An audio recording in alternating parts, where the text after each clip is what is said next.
In-depth radio, News Talk 1010. Breaking news over the last 40 minutes here on this radio station. The death of Steve Jobs at the age of 56. The mastermind behind Apple's iPhone, iPad, iPod, iMac, iTunes, you name it. He was the mastermind of Apple, no question about that. And the homepage, John, of Apple's website this evening switched to a full-page image. We've got it actually in front of us right now of Jobs with the text, Steve Jobs, 1955 to 2011, wearing that trademark turtleneck and with his hand to his face, looking as he did many times on stage when making presentations to the world to tell them what was next. And the world sat and paid attention because we all as consumers wanted to know what was next, what was the latest gadget, and how this guy was going to change our lives. It's funny because you think about it, and what it comes down to is, as far as the presentation goes, is he was very deliberate in how he would make an announcement. And it was always about the product. And I have a feeling that's why you'd see him wearing it was a uniform for him. It was very standard issue, black turtleneck, the glasses. When you think of Steve Jobs, you think Apple. You don't necessarily think of a particular person or necessarily even a personality. He put everything he had into the company and into the products.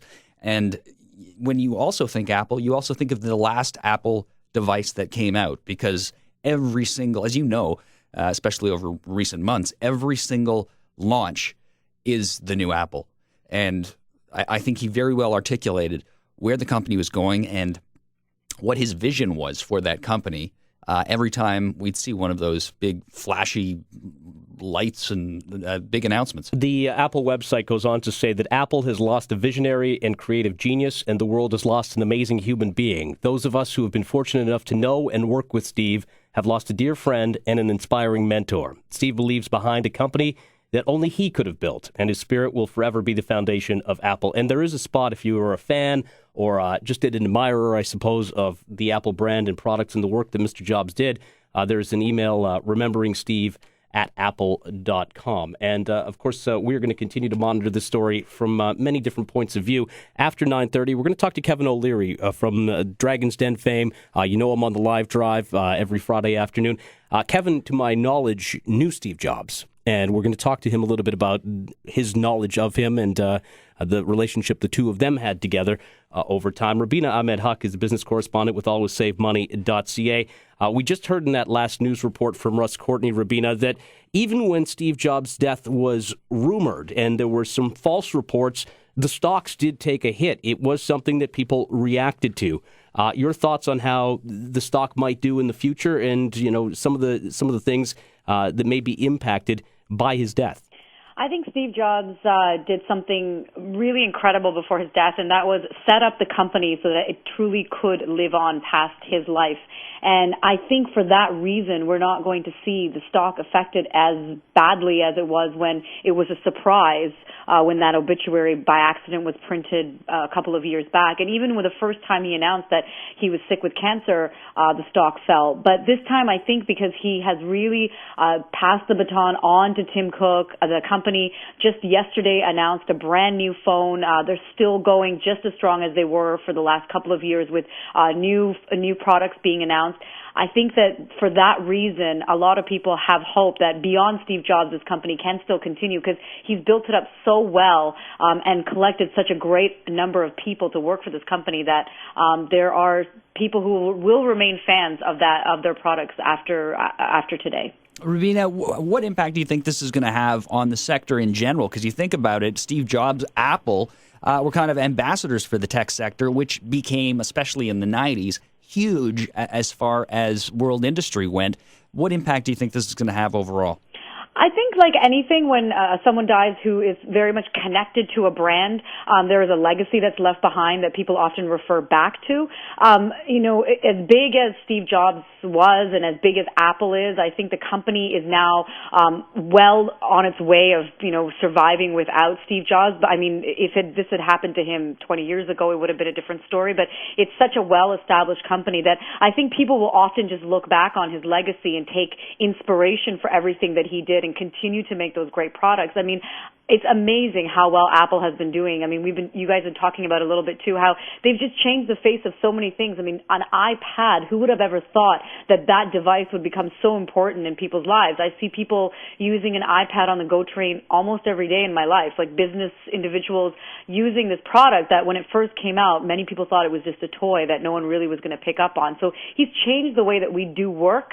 The company has changed that, and I hope that they continue with that strength moving forward. And I think they will. I think they have a lot of great people that are working at that company that can continue to do a great job. Well, I mean, even the cell phone itself has changed because of a guy like Steve Jobs. I mean, the idea of a touch screen, you've had major competitors over time try to replicate it, but he was the pioneer. They were first out of the chute, let's say, and he really changed the way we communicate with one another. And I think he's the one who brought the smartphone to the mass market. I mean, he's the one who actually made the smartphone accessible to everybody. Before that, it was really just business people who were using it to email and send instant messages to each other about meetings. I mean, it really wasn't something that anyone was interested in before the iPhone came out. And once the iPhone was out and we saw it in the hands of young people, and I know the New York Times, I think it's the New York Times, all their reporters now use iPhones. So it's an extremely popular tool used by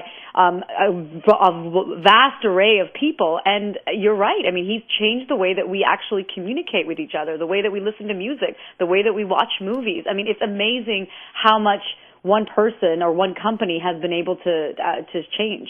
Do you think, Rubina, by the way, we're talking to Rubina Ahmed-Haq, who is a business correspondent with alwayssavemoney.ca. Do you think this is going to put pressure on perhaps someone else who's been waiting in the wings with the company? I wouldn't want to be in the position to be the next Steve Jobs, but from the perspective of investors, someone is going to have to come up, step forward and say, here's where we go from here. I mean, it's the same idea. Like, who wants to be the next Hugh Hefner or the next Bill Gates? Well, that's right? a little different. I mean, maybe that's the worst example. But I mean, when someone is so connected to the brand, it's so difficult for anyone to come up and sort of take that spot. I think maybe the next person may not emulate everything that Steve Jobs did, but absolutely they're going to need a strong person with great charisma and lots of experience that can push that brand forward. They definitely don't want someone who's quiet and meek. They want someone who's going to at least be able to fill those shoes somewhat.